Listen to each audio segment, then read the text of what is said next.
Vash, thanks for coming on the podcast today. I'm really pumped for this. Yeah, thank you for having me. Of course. So one person that I learned about maybe 2 years ago on the podcast was Dr. Joe Dispenza, and kind of fascinated by him ever since. I've not had the chance to go as deep into like the rabbit hole of his work as I would have liked.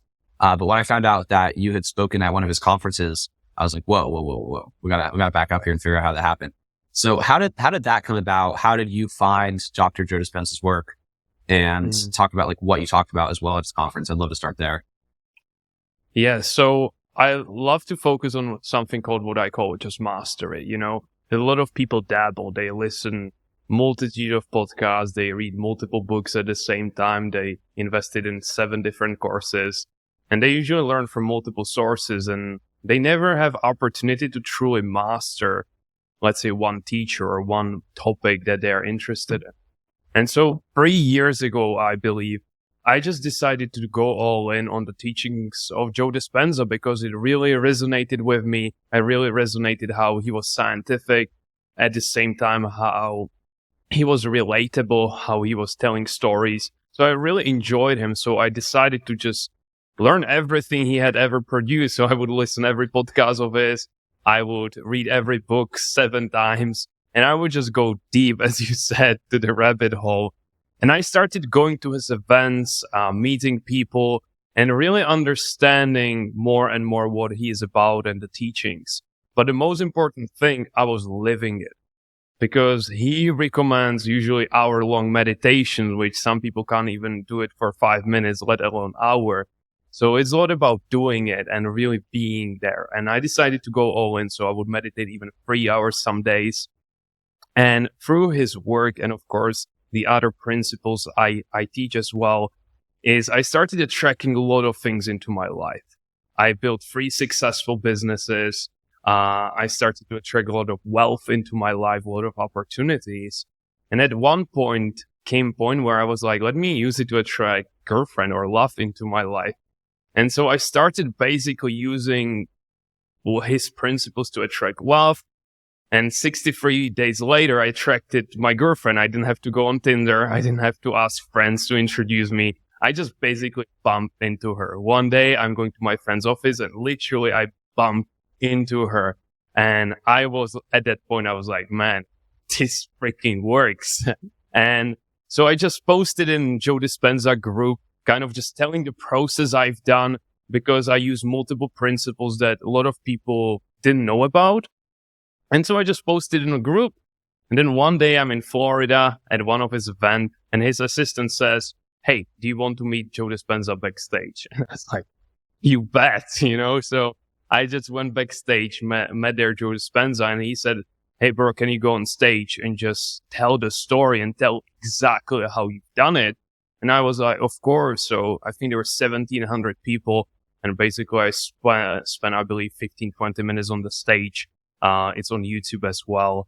And that's how I met one of my biggest mentors, by doing his work. It's clear to me through my research and through your energy just on this short call we've had so far, like, you emanate this energy that people hope to get to. And that's what you teach. And that's kind of like your MO, is this like full loving heart and this energy. But I want to talk about and understand where you were when you were driving, Uber or delivering food. Like, it's clear where you are now, but where were you to relate to the people that might be listening to this that, are in that position so they know where they can go? Yeah, that's a great question. So for our listeners, just 3 short years ago, I was at the university and I was delivering food for Uber Eats. I wish I had a car. It was on my bike. So it was even worse. And basically that's how I was earning money. And back then, if you took the version of me 3 years ago and we sat next to each other, you wouldn't recognize them. They're totally 2 different human beings. And I'm a big believer that you can change virtually anything about you. If I used to be shy, now I'm outgoing. I used to feel scared, nervous to speak on camera. Now I speak on camera almost the whole day. I was living in a lot of scarcity, worried about money. I was procrastinating a lot, doubting myself. And now basically I don't do any of it. So 3 years ago, I'm at university delivering food for Uber Eats. And I have this dream of starting my own online business. And I bought a course or invested in a course. And I got all the informations, all the tactics, how to send emails to potential customers, how to deliver the service. But I found myself, guys, just procrastinating, doubting myself, questioning if I can do it, and not taking much action. And as a result, I didn't get much. And even one day I remember I was doing cold calls and I got no after no after no after no. And I went to the nearby park and I started crying because the dream I had in my mind was so far away compared to where I was. And I remember watching YouTube video after YouTube video, people making hundreds of thousands of dollars. I was like, how they are doing it? I can't even sign a first client to earn at least $1,000 and they're making so much money. And that's when I remember I met my coach now, my best friend and business partner, John, who said, Vash, it's not about some secret tactic you're consistently looking for. Because I was blaming I don't have the email script. I don't have the cold call script. It's because I don't have enough experience. I was blaming the external. And he told me until you change the internal, the procrastination, the fears, the doubts, nothing is going to change in your life. And that hit me hard because I realized that, man, it's the problem why I'm not succeeding is not some market conditions, the business model, it was me. And that day, guys, I decided to commit. I was like, let me go all in. And I decided to do only 3 actions every single day that will get me closer. So it would be 10 personalized videos every single day to potential customers. I would study sales for at least 1 hour every single day. And I would visualize the goal as already a reality every day. And after 63 days, 630 videos sent. You know what happened? Nothing. No clients, no money in my bank account. But deep down, I knew that at that point, most people are going to give up. But I knew that my time is coming, that each video is making me better. Every day, I'm getting more and more confident. And then in the next 27 days, I hit my goal, which was $10,000 a month. That's what I saw as the golden kind of destination where most of my needs would be met. And that's when I hit the momentum and then scaled the business to $100,000 a month, hit 7 figures and started 2 more. So yeah, that's where I was just 3 years ago. Where did you meet John? Yeah, so it was, I believe we met at one of the party. I believe it was in London. We just met. He was already doing really well. And we just chatted for a bit and then I had shiny object syndrome. So I started a podcast. But for me, there was total excuse to avoid working on my first business because I just had so much fear inside. So I wanted to do something else. And so he was my first guest on the podcast. And he mentioned briefly, Vash, I'm about to start coaching people. And in my head, I was like, perfect. He will coach me for free. I will give a testimonial in exchange. So we jump on a call. I was like, yeah, free coaching. Let's go. And he hard closed me, just hard closed me. I had lots of money to invest and he just kind of hard closed me. But I'm so happy he's done because I was talking myself out of greatness. I knew he can help me, but there was so much fear about the money. I was holding on to them. I was like, can I do it? But I am so happy he convinced me because since then he helped me change my life in multiple ways and he showed me the path.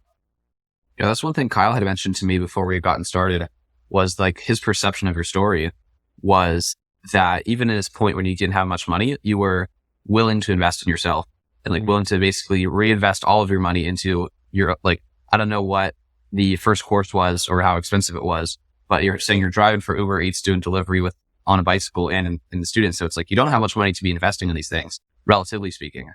And yet you still did. Like, what's your philosophy around that? Or what was it at the time? Or what is it present day in terms of like the importance of those financial decisions, even when you're not in a place of like abundance at the time? Yes, I realized this is almost like a lot of people I coach or even meet, I see they have the newest iPhone, but they're hesitant to invest in themselves. They rather have $1,000 iPhone rather than $1,000 course. And I always tell people that if you invest the $1,000 in yourself and you take action, very likely you can buy 40 iPhones in the future. And so my philosophy since day one was, let me invest everything back.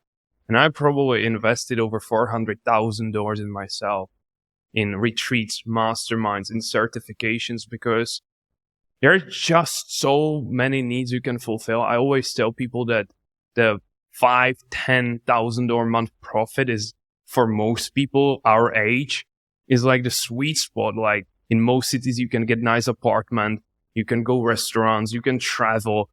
And then people start going like the private jets, stuff like that. But to me, the joy there is such a small compared to, let's say, if I invested in myself and get better. So since day one, the philosophy is like, let me invest as much as possible back into myself, because that's something nobody can take away from me. Let's say if I build beautiful house and it just gets caught on fire, it's gone. The house is gone.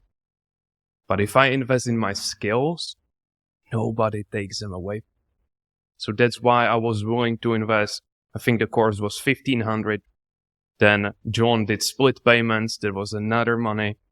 And then after kind of hitting it with John, I earned first 10K and I immediately put it back in another coach who helped me to go further or faster. So I'm always investing in myself, because that's just, I believe it's the best investment you can make in life until you get to a certain point. Then you can go the stocks, you can go crypto, you can invest in other companies. But almost when you're starting, what better investments there are? I give you $1,000 to invest. Very likely you're not going to become millionaire from investments, but you can put the $1,000 in yourself, learn a skill that over the years could make you $1 million. What were the practical skills that you invested in early on to learn, to leverage, to get up to those, to get to 10,000 and then past that? For me, hands down, sales. I always tell people, if you learn sales, you will never go hungry, because there is not a single business that doesn't need sales. And basically, most businesses reward their salespeople even with commission. So the better you get, the more you will get paid. And I know that, for example, my first business is marketing agency. And I knew if I invested that amount of time to learn Facebook ads, that's perfect. But in a way, it can get obsolete. Facebook can get shut down and we move to TikTok, we move to Snapchat, whatever it is. But I knew if I learned the principles of sales, I can use it to any business. And that's the case for me. I started marketing agency because of sales. I could get clients on board. Then I started coaching business. I was able to bring people on board because I knew selling principles as well. And when I started my software company, same principles. So it's almost like one of the best skills I believe anybody can learn, to whether it's in business or their employees, you will always benefit, because we are selling ourselves all the time, even to potential girlfriends, right? We need to in some way sell ourselves. If we are having a business that we want outside investors, we need to sell the business or the idea to them. So that's, to me, the most practical skill for business. I want to talk about now, like, you spent so much time reflecting on what you think was effective for you in this really remarkable 3-year transformation. You now kind of have a curriculum, right, for teaching others. From let's continue, like, from the beginner perspective. Like, I don't know if the 6 pillars of the Mindtrepreneur are like the best place to like answer this question, or if you have like another kind of framework. But what's now, like, given everything that you've accomplished in the last several years, like, what is your framework for others when it's like he has a clean slate? What do you tell them? For me, it's the four-step framework that I coach anybody, whether it's you want to earn money, you want to grow a business, or you want to get in shape, or you want to have better relationship, or you just want to be happier or less stressed out, whatever it is. And there are only 4 steps to me. So first, you need to really think about what you want, because most people know what they don't want. I ask them, okay, cool. So what do you want? I don't want this, or I don't want to work a job I hate. Like, no, the question was, what do you want? Not what you don't want. So most people don't even know what they want. So first, to me, it's some vision. But I don't like to set 5-year, 10-year visions, because I tell people, if you told me 3 years ago I would be in the position I'm now, I wouldn't believe. I would probably set this as 15-year vision to be in this position, but I did it in 3 years. So I don't like to limit myself by these long, grandiose visions. My first vision was simple as that. Let's make $10,000 a month. But a lot of people have the vision similar to this, or they know what they want. But the second step is important, is knowing why you want it. Because if your reason why you want it is very superficial, oh, I want to impress these people, I want to prove them wrong, I want to flex on Instagram, once obstacle arises, which is inevitable, you're going to give up. You wouldn't continue 63 days as I did if your reason why was to impress somebody else. But for me, the reason why wasn't to save the world or end the world's hunger. My reason why was, I never want to sit on the freaking bike ever again. And that was my reason why. I just never want to sit there, and it was so strong in me. Like, I had so much disgust towards just doing that, because I saw the people doing it for years, being unhappy, not being able to provide for their families. So that's the second steps. Know what you want and know the reason why you want it. That's your engine that will get you there. If you have a strong reason why an obstacle arises, you will go over it, you will go around it, you will go through, doesn't matter. You will find a way. Step number 3, let's keep it simple. What are 3 actions you can do every single day the next 90 days that will help you get there closer? And people say, Vash, only 3 actions. You can't achieve your goals with that. All of my goals were achieved with 3 actions. These 3 actions are no-negotiable, and everything else is a bonus. So if I had to build a website, I wouldn't do it the first thing in the morning, because that doesn't have priority. I could have the best website, but if nobody knows about me, what's the point? So my 3 non-negotiable tasks when I started was 10 personalized videos. So getting actively after my clients. Second is learning sales for a 1 hour minimum to make sure that if I get a meeting, I know how to close the meeting. And lastly was visualization, which is I'm something big on, because I never earned $10,000 a month. I've never had even that sort of money on my bank account before. So at the beginning, I didn't believe I can do it. And if I didn't believe I can do it, I would never take action towards it. But a visualization created an evidence. I would visualize over and over again, having that sort of money, earning that sort of money, being $10,000 a month business owner. So these are 3 no-negotiable actions for me. And the same is for anybody. Look at your vision and ask yourself, which 3 actions, if I did every day for the next 90 days, would get me closer to my. And lastly, and most importantly, who do you need to become to get there? Because big thing to remember. The listener or person watching this podcast or listening this podcast is far different from the person who has already achieved his or her goal. Hands down. The shy, insecure, broke, Uber Eats delivery guy would never earn $10,000 a month. It's impossible. But most people, guys, have it backwards. They tell me, Vash, I will be confident once I sign the first client. Or I will stop watching Netflix once this happens. And I say, no. You will never sign a first client until you feel confident. You will never achieve the goal unless you stop watching the Netflix, for example. So the 4th step is clearly writing down what is the difference between the current you and the you capable of achieving your goals. And this is the 4-step framework I use every single time. It's almost perfect for reinventing yourself. When I started my coaching business, I had to become a great coach that I wasn't before.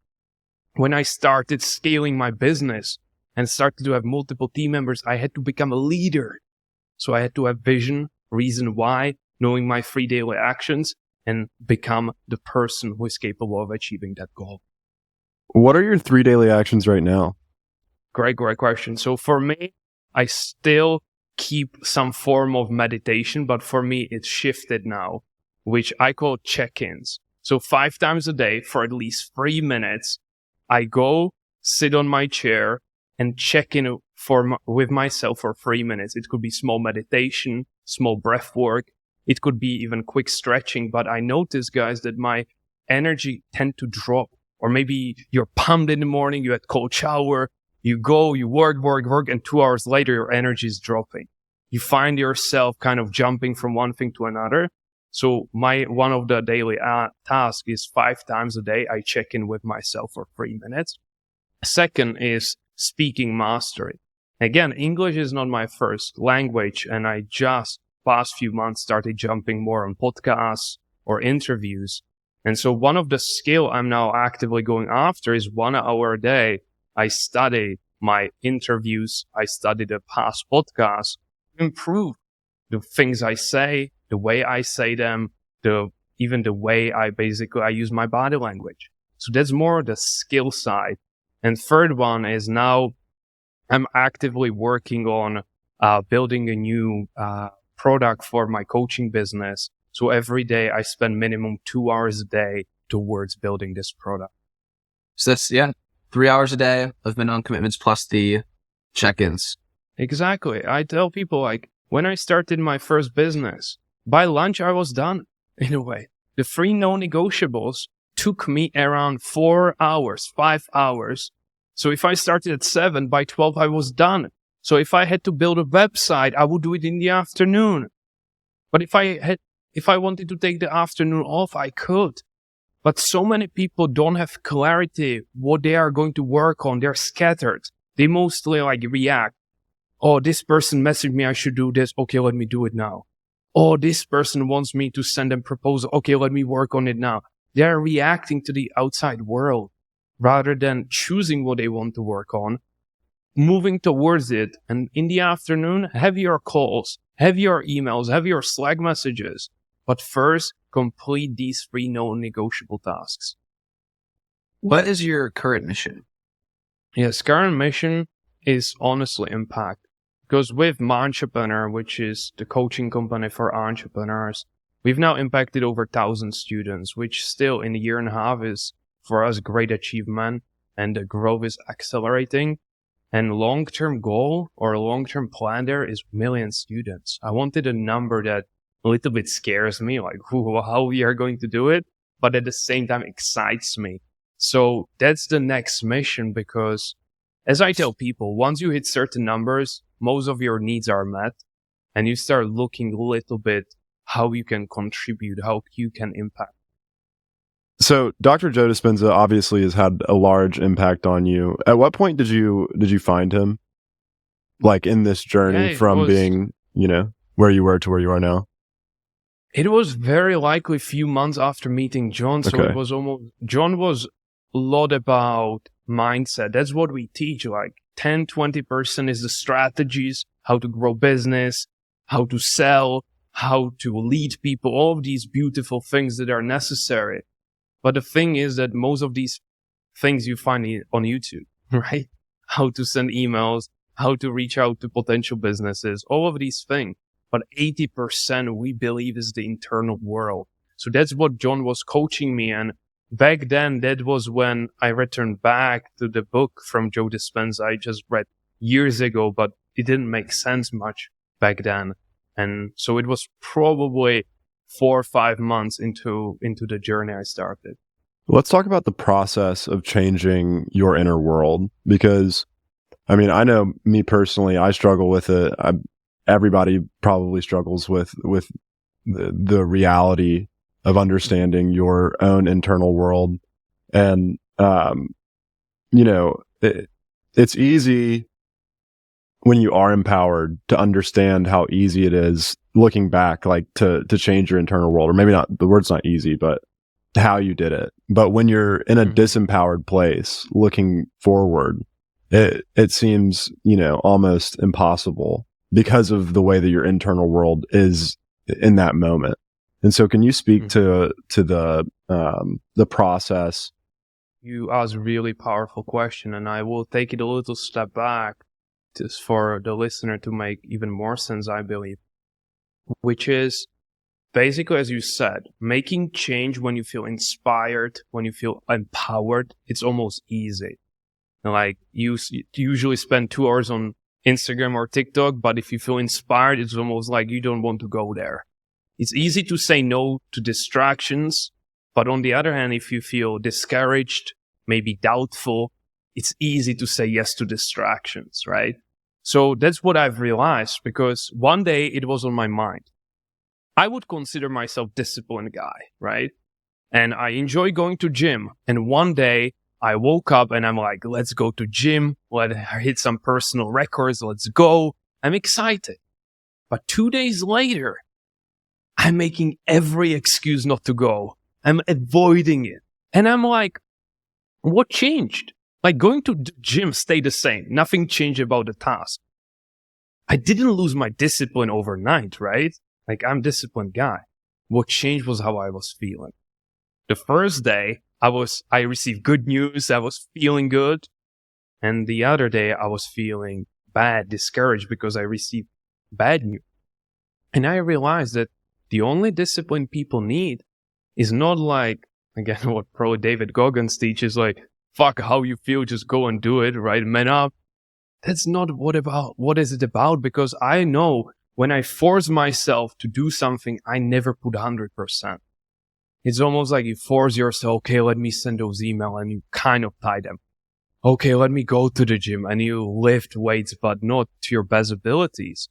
And what I realized, guys, and why I mentioned check-ins, is when I change how I feel, it's almost easy to go to gym.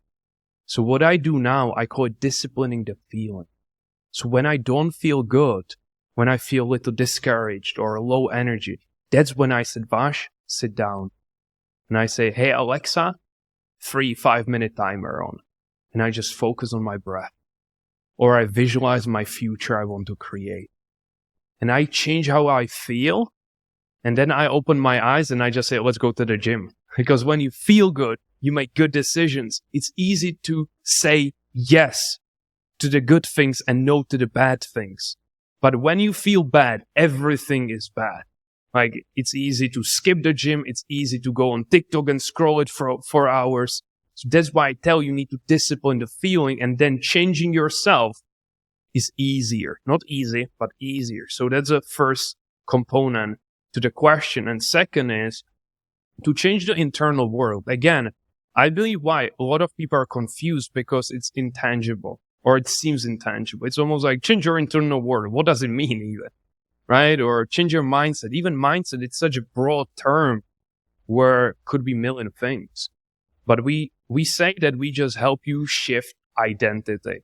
And that's what changes your internal world. And your identity, you can simplify, is just how you think, how you act, and how you feel. That's it. That's your identity. So then it's easier to ask yourself, what would be the identity of a person who has already achieved my vision? And you might say, let me write down 3 thoughts he would have. Let me write down 3 behaviors he has that are different to mine. And how would he feel compared to me? And that's what I did at the beginning. If you took the Uber Eats me, he's thinking, this is not going to work. What if I need to go back to the job? Man, what if I'm just, lying to myself? That were my old thoughts. Behaviors: watching Netflix, eating Ben and Jerry's, procrastinating on my tasks, and just comparing myself to others. Okay, what were the feelings? Discouraged, worried, and fearful. Okay, this is the old self. So I wrote down, okay, the Vash who hit $10,000 a month, how does he think? He's thinking like, I'm grateful for the amazing business I have. He's having thoughts such as like, I'm so grateful that clients pay me these type of money so I can help them grow their businesses. Okay, what are his behaviors? He's waking up on time. He's consistent with his actions. He doesn't spend hours on social media. So I would write down clearly the old self and the new self. And I like to give them names because then it's easier to distinguish. So this was Sluggish Vash. That's how we called him. And this was just the Vash, the leader, right? So I gave him names. And honestly, Kyle, to my best abilities every day, I was just like, let me be this guy to my best ability. Because all the things I wrote down, they're actionable today. So I don't recommend people, he would buy a Rolex. Like, yes, but probably if you're delivering food for Uber Eats, he wouldn't buy that. So it's almost like right behaviors that you can do today. Could I not watch Netflix? Yes. Could I be consistent with my actions? Yes. Could I wake up on time? Yes. Could I think those thoughts I wrote down? Yes. And as I started doing them more and more, what happened is I started to be him, even though the external reality didn't catch yet. So almost I was like thinking like 10K business owner. I was feeling like him. I was acting like him. Yeah. So basically I was almost him in a way. I was embodying him, but my reality was still telling me 0 in my bank account. But what happened after a few weeks, as I said, in the next 27 days, the reality caught and I started to make the money. And that happened when I started to earn $100,000 a month. I first embodied $100,000 version of me, and then the reality came. And that's how I tell people, because people have it backwards. They try to create a new reality, staying the same identity, but that never works. You need to shift your identity first, and then the reality will follow. That's how I view this whole thing of changing the internal world or changing your identity. This episode is just so good so far, I just have to say. I'm just loving it. 2 questions. Well, so one comment, one thing I want to say. I don't know if you met this guy at Funnel Hacking Live. I know Almer mentioned, a friend Almer was just on the podcast like 2 or 3 episodes ago. Actually, I'm going to rephrase that. Probably 10 episodes ago. And realistically here, just doing the math. And he said, Kyle sent me this video from this guy named Myron, who he said also he met at Funnel Hacking Live. I don't know if he's like this. He's a black kind of, I don't know his denomination of Christianity or Judaism, but he's definitely talks a lot of Hebrew, but also I think he's a Christian. Anyway, unrelated. He's on YouTube, really interesting guy. Kyle sent me this video from him that was super powerful. And there was this line in there that, authors don't have writer's block. They just don't think their books are going to sell. And I feel like that encapsulates, like it does encapsulate everything you just said, but like that's like a mental hook that I encountered recently. That like anytime I'm working on a project or procrastination, and there's like a lot to what you said. This is just only like a nice mental thing, a nice mental hook for small pieces of it. Let me just jump there real quick because you sparked idea in me. Amazing. That I believe would help help a lot of people. It's, as I said, it's almost like you want to create reality right here. Let's say the $10,000 in my case. But my identity is here. So until I match it, I'm not going to get it, very likely. But what happens for many people is their reality shift. They win a lottery. All of a sudden, they quote unquote get lucky and get few clients. Or all of a sudden, they come across a business where they start making money. But their identity doesn't increase, and what happens? They sabotage it. And this is, again, how self-sabotage happens. Let's say you're used to dating a girl that you consider 7 on scale. And all of a sudden, you start dating a girl that is 10. She's out of your league in your own eyes. You will sabotage the relationship. And that happens with so many entrepreneurs that they start making money and boom, I speak with them 2 months later. What happened? Yeah, I lost it all. That's why 70% of lottery winners just lose it all because their external reality doesn't match their identity. All of a sudden they have $1 million, but their identity is still broke guy living on street. So that's, again, how self-sabotage happens and why it's crucial as you upgrade your reality to also upgrade your identity. I'd love to ask about self-sabotage, but one question I had as well, what were the differences between the 10K per month identity and the 100K per month identity? So there's sluggish Vash to Vash to leader. And then what was the Vash leader to 10x that person? Yes. It was more about not doing everything myself. It's almost freelancer to leader. Once I become the 10K business owner, I had 1 or 2 team members, but it was still very freelancing style. Doing a lot of things myself, being afraid to give responsibilities to somebody else. So then it was more like freelancer to leader. That's how I saw it once I got there. And basically it was about embodying more the leader who leads people in the direction and know who needs to do what. So giving them the right priorities, finding the right people, and really leading the company. That was the biggest shift, because the leadership was definitely missing once I hit 10K. You almost don't need leadership. You just need to lead yourself. But to hit 100K, it usually requires leadership, in my opinion. In terms of like your friend group, are you still, because I think that's really an important piece of identity as well, like who you surround yourself with, both in terms of like when you're going through an identity shift, a lot of times like, trying to go through an identity shift while maintaining past relationships is really challenging. And then also just the power of like someone like John entering your life and that like leading to a new identity. So how is that, what's been like the abbreviated version, and I don't mean to say abbreviated, of how your social life has changed in terms of like, do you have many of the same friends you had when you were an Uber Eats driver, or do you have a completely new social circle? Or what's been that, how has that been a piece of this journey? So when my biggest change happened is, almost some people say cut the old people or cut the negative people, right? Which again, to some degree, I agree. But at the same time, I decided to make almost this difference between people I can hang out once a day, once a week, once a month, once a year. So let's say friends from high school, I enjoy hanging out with them once a year, right? It's good to kind of think about the old times, kind of catch up with everyone, but once a year is enough.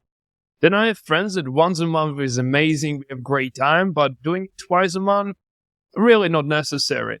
And then I have friends like John who I could be daily. We traveled 6 months together, being together every day, and never we argued. So I have friends who I can be daily, weekly, monthly, and yearly. And that's how I kind of split my friends. But big point I want to make, especially for entrepreneurs who usually spend most of their day in their room outside of the world, you know, it's almost like when you find a person that's probably with you, when you too, Matt, is when you find somebody you resonate with, invest time, energy, and money into that relationship. Like, you cannot expect, even with a girlfriend, you cannot expect, hey, I will spend with you 10 minutes a week.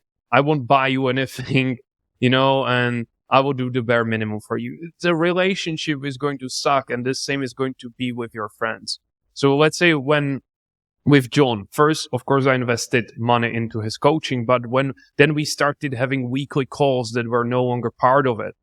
Then he mentioned, hey, I'm in Amsterdam. So I flew there. So I invested time, energy, money to get there. Then we bought a one-way ticket to South America to travel 6 months. Money, energy, time. So almost when I find a person I deeply resonate with, I'm just going to visit them, even if they're on the other side of the world. Or at least I will ping them message every few days to just keep that going, because it's so precious. Like, you don't need hundreds of friends, but if you have 10 good ones, wow, so precious. Because the friends, if they're on similar growth journey, they're going to do amazing stuff for you. Like, you're going to enjoy it so much more. So that's on this topic. I love it. Couldn't agree more. There's one thing that you have said here a couple of times and on other podcasts that I listened to with you, which is resonation. And that's something that Joe Dispenza talks a lot about, like synchronicities. Can you talk about how you've kind of followed resonation and synchronicities, and how that changed from when you were disempowered to how you kind of go about it now? Yes. So I believe in this. It's almost like if I feel good, I naturally attract more opportunities, more people to me, more synchronicities.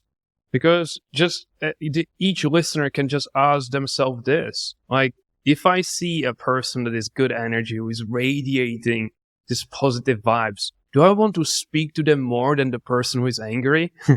You know, the answer is obvious. So if you go to conference and there is a person and you vibrate, or you just feel good inside, to simplify, you will naturally draw people to you, and people will be, man, sorry to bother you, but can I ask you a question? Or, man, sorry to bother you, but I just felt this urge to talk to you. And the same happens if you have, let's say, business. When I started, I started to work on this to feel good. And almost clients told me that, hey, I have this other agency that has more testimonials, charge less than you, but there's something about you. And all was that feeling good is so rare. Like just when you go in the city, you will see most people head down, kind of walking in their own world, not really smiling, not really saying, hi, how are you? So you will stand out. That's why I see it as a superpower. And these synchronicities, which is usually these moments you can never predict, they're almost like byproduct of that. Because I don't know a single person who felt good over a long period of time and he didn't attract some opportunities or people into his life. Let's talk about conferences and like other events that you've gone to. Where were you in your journey when you started like actually traveling and going to events, and how do you take advantage of that? Because a lot of people, I think, go to a lot of conferences and don't get much out of them. So then they don't go to any more conferences, and then they write off the whole channel. Like I use channel, like not marketing channel, but like as a strategy. I don't want to use the word strategy too incorrectly either, but as a methodology, a technique for like making impactful relationships, developing yourself. Because it's, for many people, a conference can be a big accelerant.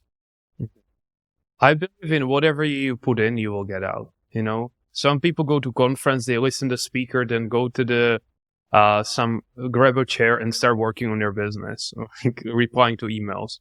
Right? Don't expect much to happen, because I tell people it's probably 20% again about the speaker, 80% is about the conversations. So when I went to Tony Robbins' event, when I went to Joe Dispenza, when I went to Russell Brunson event, you will find me that I'm just with big group of people. Let's grab a dinner. Let's go over there. It's almost like the speakers are amazing. They inspire a lot of things in me, but it's more about the other people because they have unique stories. With some, you might become business partner. With some, you can become accountability partner. So to me, it's really putting all in. It's like telling your team, hey, can you handle most of my responsibilities? So I can really spend quality time at the conference and not between the speakers answering emails. So whatever you put in, you will get out. And it's almost, again, actively creating rapport with people, because if you speak to every person and you just talk about your story, like how you're successful or not, then the other person will be nice, but there won't be any friendship very likely. But if you show genuine interest in the other person, you can create amazing friendship. So when I now go to Joe Dispenza, of course, because I spoke on the stage, a lot of people know me, but I'm just like having hundreds of people I can speak, and I always learn from them because we can learn from anybody. So that's how I'm maximizing conferences. And second part is a lot of people, again, as Kyle mentioned, is they might come back inspired, in good state. I'm ready to change my life. And then it almost bubbles out. I tell people that this motivation is like a coffee. You get a kick, but eventually comes a time when you need another coffee. So to make the change permanent, you can truly, after the conference, you need to sit down and ask myself, what are 3 things I can apply? Because you can probably apply a million things, but that's not going to happen. So what are 3 things you can apply? And really finding, again, vision, why, 3 actions, who do I need to become, the same framework to make the change permanent. Because I know some people are like conference junkies. They go from one to another, and it's like a coffee guy that needs 6 coffees a day. That's the same principle. The motivation bubbles out. Oh, I need another conference. So that's how I go about that. That's a great metaphor. Kyle, let's do some, I'm definitely going to use that in the future. What are some, all right, let's do some bonus questions. I saw a note that you're a biohacker, and that's also a piece of it. What's been a really effective biohack? Because I've tried a lot. Some things have stuck, some things haven't stuck, right? Maybe I tried 25 things, maybe only lasting, I feel like 2 to 3 of them have been useful, genuinely. What have been some of your successful biohacking things that have remained part of your rhythm?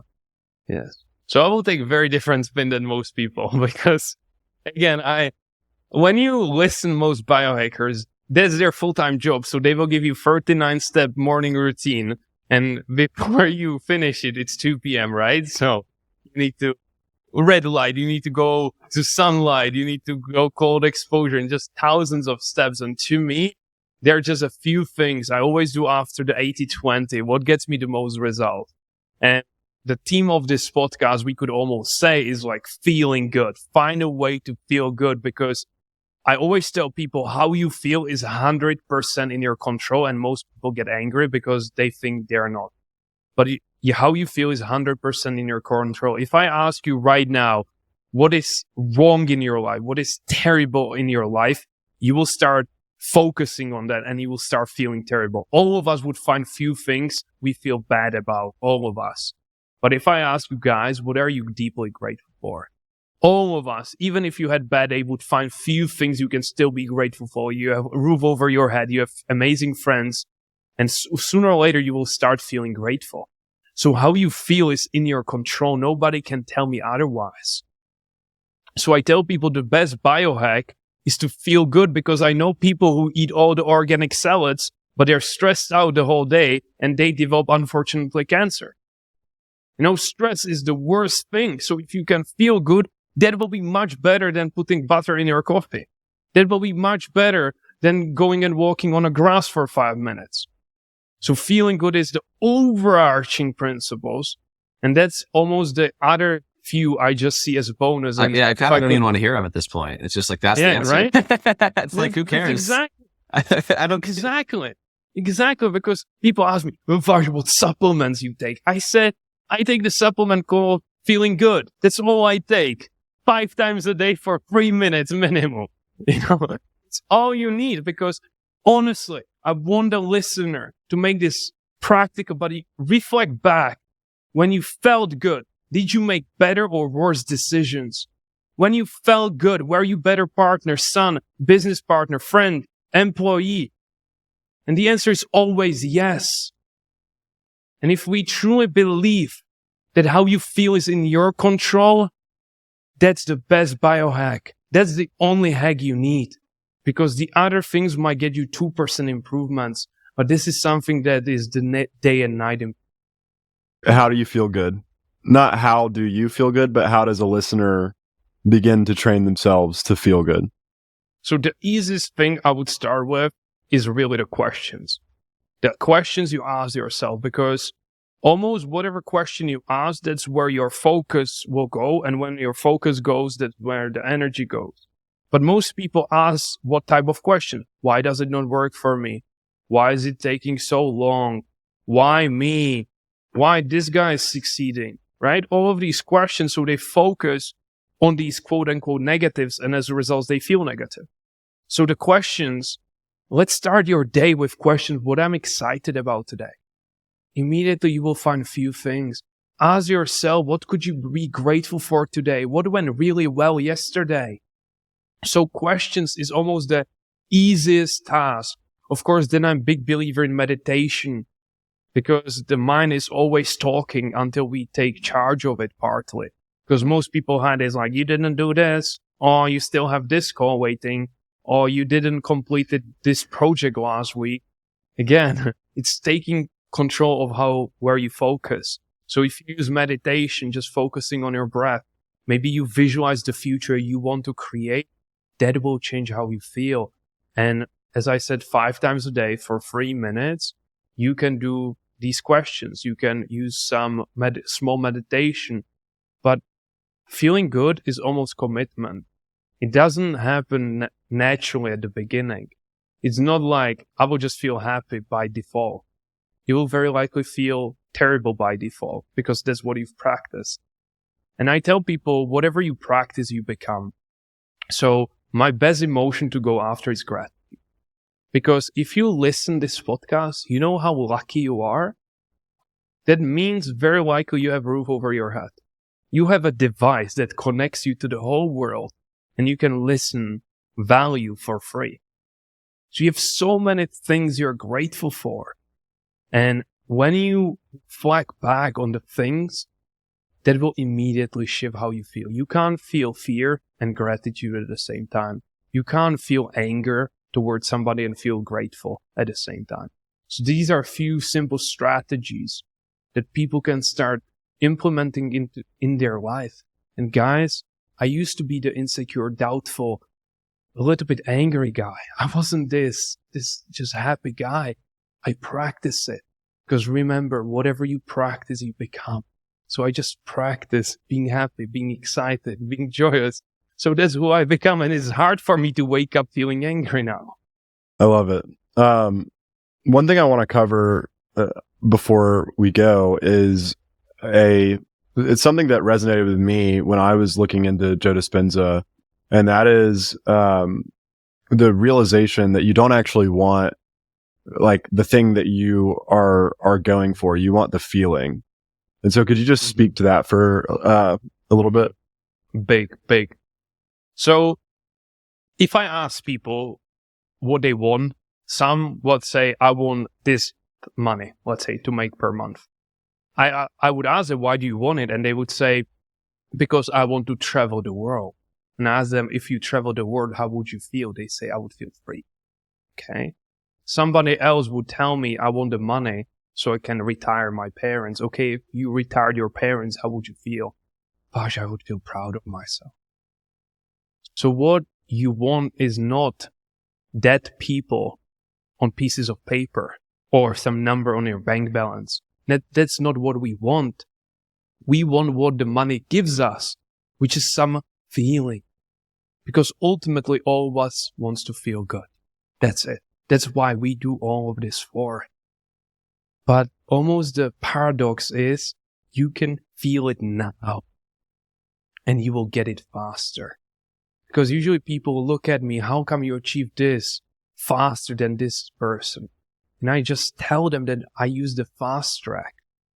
And I was feeling like I already have the $10,000 month. I was feeling joy. And as a result, I almost got there faster. There was almost more distance between where I was and what I wanted. But some people say, oh, I need to lose the weight. Vash, I'm overweight. I need. And I tell them, if you need something, what does it mean? You don't have it. And when you don't have it, you vibrate at frequency of not having. So if we at some level believe in the law of attraction, you will attract less into your life. On the other hand, if you feel like you're getting fit, if you're feeling healthier every day, it means you vibrate at frequency of being fit. And when you vibrate at being a frequency of being fit, you will get there faster. And that applies to any area. So there's a great point. So here, the principle is, ask yourself why I'm chasing this goal. What is the main emotion I'm trying to get? And ask yourself, how can I give myself the emotion now? Because if you felt proud of yourself, would you achieve your goal faster? 100%. You would show up differently. Your shoulders will be down. You would sit straight, right? All of these things compared to if you feel lack, if you feel like I need.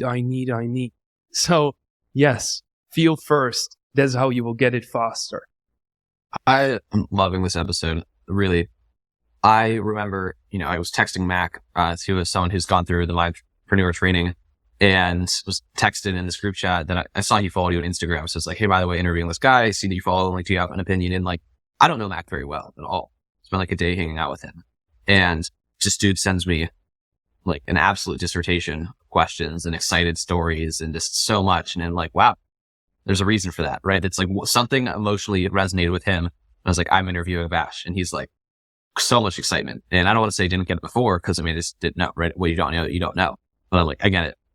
I'm probably going to be the same. If someone ever asks me about you, I'm going to be flood him with just, he's the man. It's so cool. One question I have for you, and I think this will be my last question. How, besides John, how have you worked with other coaches? I'm very impressed by a lot I'm hearing from you in terms of how thoroughly you understand so much of this and how deep your knowledge goes and how cohesive and logical and consistent it all seems.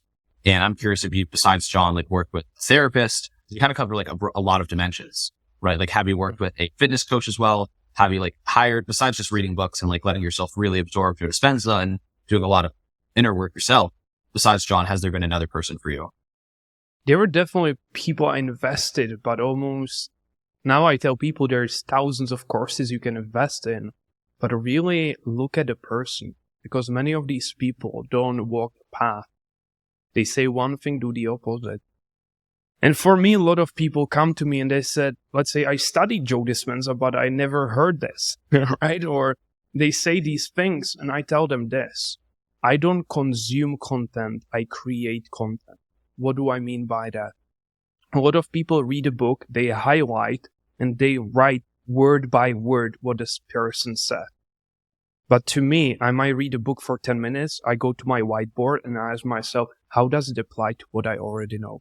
How does it apply to the experiences I had? How does it apply to the thousands of hours of coachings I've done? And almost from there, I create new frameworks, new things that not many people speak about, or I haven't heard them speak about, because I invest time not to consume and then just tell the same thing. I actually make connections between what I'm hearing or what I'm experiencing. So that was number one, and that's why I'm big on mastery, not consuming content, because I see people just subscribing to so many things, reading so many books, but not much to show for.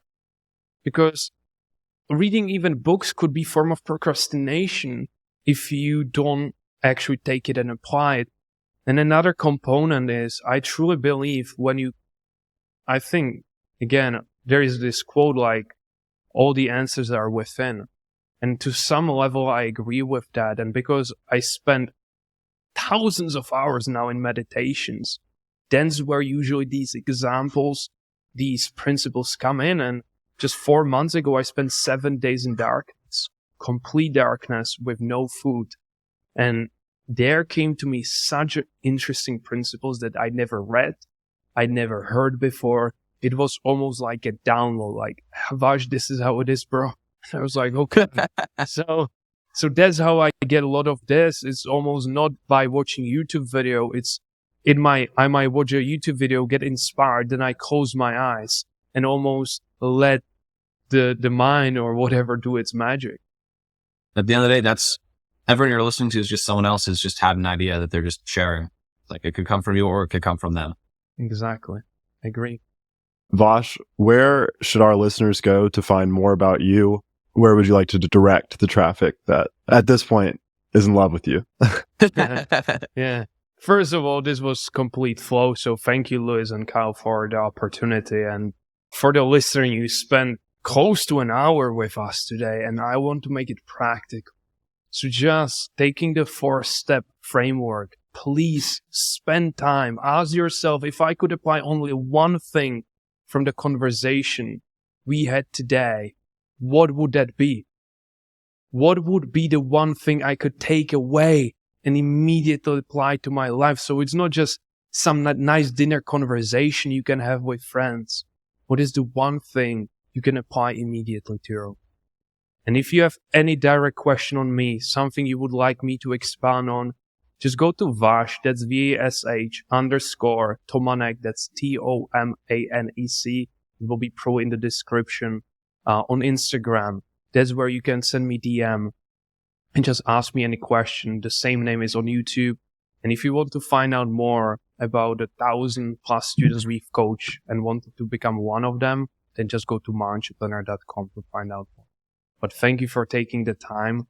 And I just hope that you're going to apply some of this, because it changed my life completely. And I know it can change yours as well.